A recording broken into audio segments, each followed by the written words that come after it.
The Dallas Mavericks have taken a commanding 3-1 series edge over the Minnesota Timberwolves. Hey everyone, this is Spectator Sports. I'm your host Sebastian Fonseca.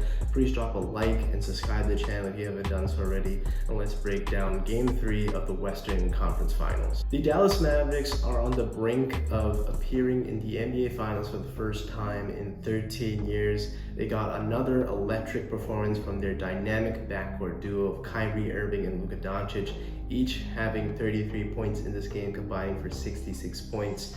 And they got some ample help. PJ Washington had 16, Derrick Jones Jr. had 11, and Daniel Gafford I thought was excellent on the defensive end, having 3 big time blocks, even an excellent and one off an alley-oop to basically ice the game. And it's amazing that the Dallas Mavericks have done this without Jared Lively, because he was been integral as the backup center, sometimes even being the go-to center in this Dallas Mavericks postseason run, but he was knocked out in the second quarter, taking an inadvertent knee to the back of the head from Karl Anthony Towns, and he just did not look right. Credit to the Mavericks medical staff for taking him out of the game, taking him into a concussion protocol. He's out for the rest of the game, may not even suit up for Game 4, but it didn't seem like the Mavericks needed him. They were very comfortably ahead through much of this ball game, even having their biggest lead in this series. But the Timberwolves did make a game of it in the second half, even tying it.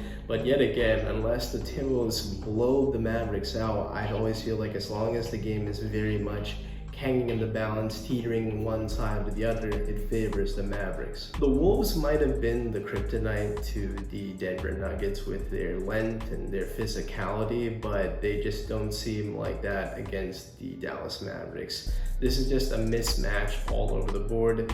The Mavericks just have 2 defenders that they can throw at Anthony Edwards, and they force him to take contested jump shots instead of getting easy looks in the lane.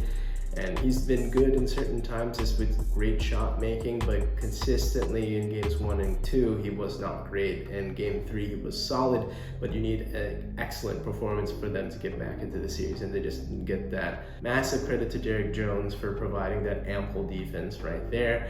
And from top to bottom, the bigs for the Dallas Mavericks have outperformed the Wolves bigs. Rudy Gobert hasn't been the same type of guy. Every time you see him on the court, he just looks out of sorts. He doesn't provide much offensively, and unless the wings are funneling the Mavericks players to Rudy Gobert, his shot blocking prowess is basically negated.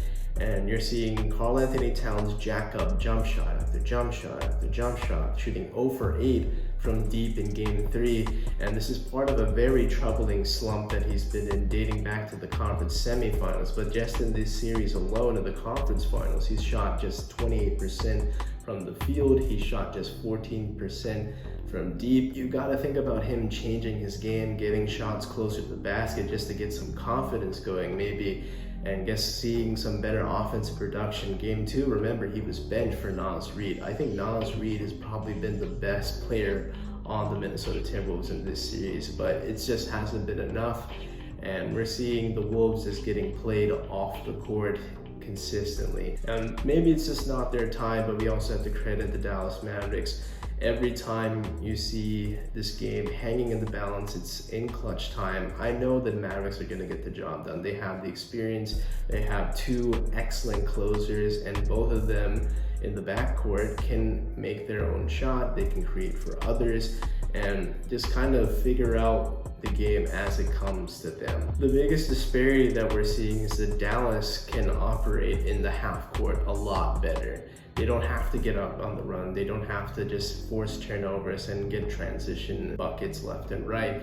They are really good with their offensive sets, and we're seeing that Minnesota just isn't there yet. They may be there in the future, but this just feels like Dallas's time. Game 4 could have a completely different identity, but I don't expect much from these Wolves. They may give a very tough, strong first quarter, maybe a first half, but I do feel confidence that the Mavericks, especially at home, can chip away at it. They just seem to want to put their foot on the gas, step on the neck of these Wolves, and also just get that valuable rest time, because it seems on the Eastern Conference, Boston will be able to sweep the Indiana Pacers, and both teams should have about a week and a half off before the finals start on June 6th.